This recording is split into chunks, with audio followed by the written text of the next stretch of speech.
وقال الله تبارك وتعالى في مقام آخر فسبح بحمد ربك حتى يأتيك اليقين واعبد ربك حتى يأتيك اليقين فسبح بحمد ربك وكن من الساجدين واعبد ربك حتى يأتيك اليقين۔ برادران اسلام، آج ہمارے لیے امت مسلمہ کے لیے عید الفطر کا دن خوشی کا دن ہے۔ بالخصوص ان اللہ والوں کے لیے جنہوں نے رمضان المبارک کے مہینے کے پورے روزے رکھے، بغیر عذر کے شرعی کے روزہ نہیں چھوڑا، ان کے لیے بہت خوشی کا دن ہے۔ جنہوں نے قیام اللیل کیا اور پورا مہینہ کیا، پورا کیا اور سنت رسول صلی اللہ علیہ وسلم کے مطابق کیا، ان کے لیے یہ بہت خوشی کا موقع ہے۔ جنہوں نے لیلۃ القدر کی تلاش میں قیام کیا، کیونکہ صیام رمضان، قیام لیلۃ القدر کرنے والے وہ خوش قسمت ہیں جن کو مغفرت کی پیشین گوئی لسان محمد سے ملی ہے صلی اللہ علیہ وآلہ وسلم۔ ان کے لیے خوشی ہے جنہوں نے توبہ کی اور اللہ کو راضی کر لیا، ان کے لیے آج بہت خوشی ہے۔ جنہوں نے اپنے گناہوں کی صدقے دل سے مغفرت طلب کر کے اللہ کی طرف سے مغفرت کو پا لیا، جن کے حق میں میرے رب نے کہہ دیا فرشتوں لکھ دو میں نے اپنے ان بندوں کے سبھی گناہوں کو معاف فرما دیا ہے، ان کے لیے بہت نصیب کا دن ہے، سعادت کا دن ہے، جو قرآن کی تلاوت کثرت سے کرتے رہے، سمجھ کے کرتے رہے، جن کی زبانیں اللہ کے ذکر سے تر رہیں، جن کی زبانوں پہ اللہ کی تسبیحات کے کلمات رہے، ان کے لیے بہت خوشی کا دن ہے۔ اور یہ ایک مشق تھی، مستقل مومنانہ زندگی گزارنے کے لیے ایک تربیتی پیریڈ تھا کہ تمہاری زندگی ایسی گزرنی چاہیے کہ تمہارے دل میں اللہ کا اس قدر ڈر بیٹھ جائے کہ تم اس کی نافرمانی والا کوئی کام نہ کرو۔ تمہیں ٹریننگ دی کہ سحری ختم ہونے سے لے کے غروب آفتاب تک تم نے کچھ نہیں کھانا، تم نے نہیں کھایا، دل بھی کیا، کھانے کو دل بھی کیا، پینے کو دل بھی کیا، لیکن نہیں کھایا۔ تمہارے دل میں ایک ڈر تھا، یار اللہ دیکھ رہا ہے۔ کون دیکھ رہا ہے؟ اللہ دیکھ رہا ہے۔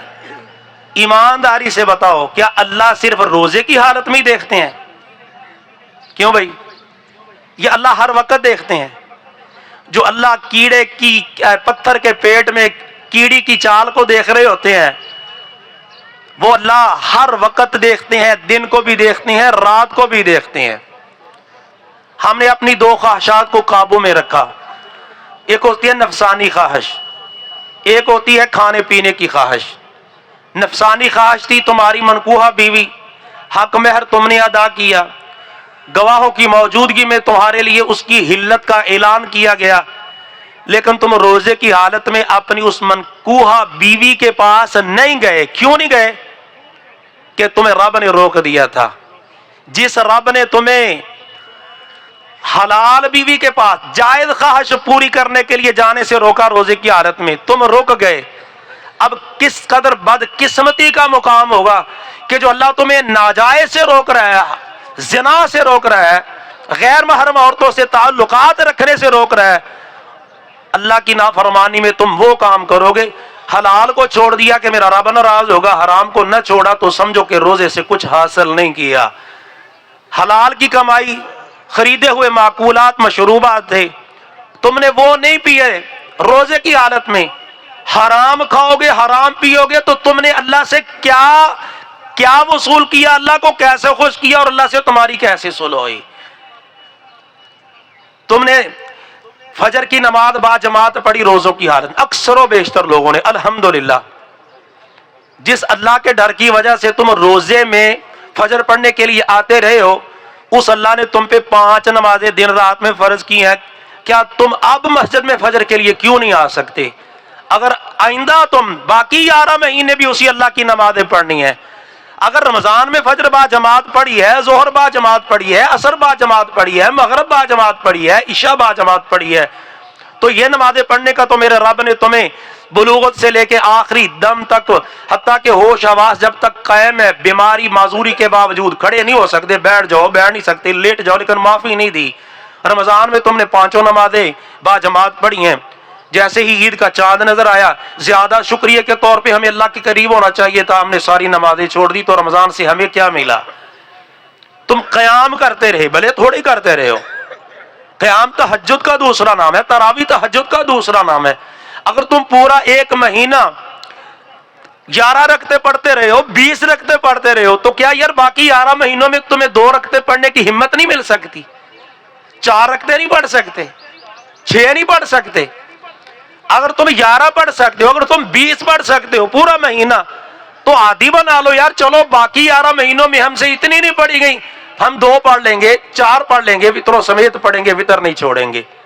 اگر رمضان میں تم نے 1 قرآن مکمل کیا، 2 مکمل کیے، 3 مکمل کیے، 4 مکمل کیے، 5 مکمل کیے، الحمدللہ، تو قرآن تو مرتے دم تک پڑھنے کا حکم ہے۔ کیا باقی 11 مہینوں میں تم روز 1 پاؤ کی تلاوت کی عادت نہیں بنا سکتے؟ بنا سکتے ہو۔ اگر فرضی روزے 29 رکھے ہیں تو نفلی روزے باقی سارا سال کیوں نہیں رکھ سکتے؟ رسول اللہ نے سوموار کا روزہ رکھا، رسول اللہ نے جمعرات کا روزہ رکھا، یام 20 کے ہر مہینے کی 13، 14، 15 عربی مہینوں کی ان کے اللہ کے نبی نے روزے رکھے، محرم کے روزے رکھے، شعبان میں کبھی پورا مہینہ رکھے، کبھی یوں ہوتا کہ آپ کوئی بھی نہ رکھتے۔ نفلی روزے گھر میں کچھ نہیں ہے تو نیت کر لی کہ میرا نفلی روزہ ہے۔ اگر فرضی روزے رکھ سکتے ہیں تو نفلی روزے بھی اللہ کے قریب کرتے ہیں۔ 1 نفلی روزہ 70 سال کی مسافت تک تمہیں جہنم سے دور کر دیتا ہے، 1 نفلی روزہ۔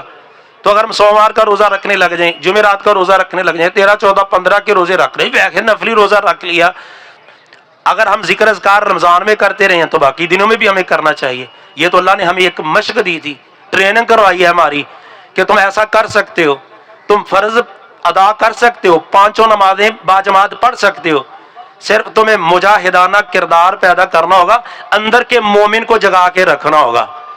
تم تہجد پڑھ سکتے ہو، بھلے 2 رکعتیں ہی صحیح، اس کے لیے تمہیں اندر کے تہجد گزار کو جگا کے رکھنا ہوگا۔ تم نفلی روزہ رکھ سکتے ہو، اندر کے صائم نہار کو جگا کے رکھنا ہوگا۔ تم رمضان کے علاوہ بھی سخاوت کر سکتے ہو، اندر کے سخی کو سونے نہ دینا۔ تم عام دنوں میں بھی معافی مانگ سکتے ہو، بس اس کے قریب رکھنا خود کو۔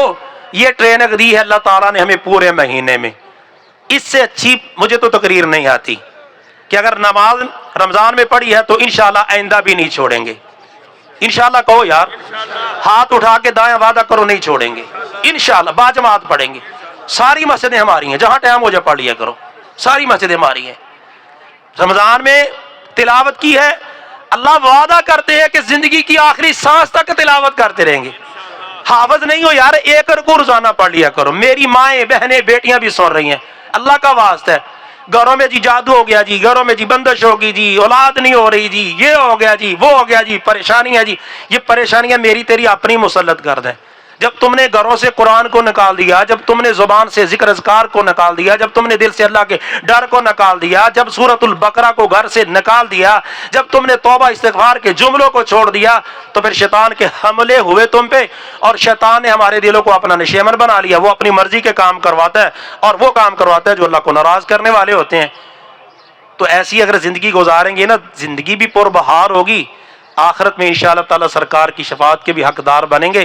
اس ٹرین کو کبھی آخری دم تک، آخری سانس تک چھوڑنا نہیں ہے۔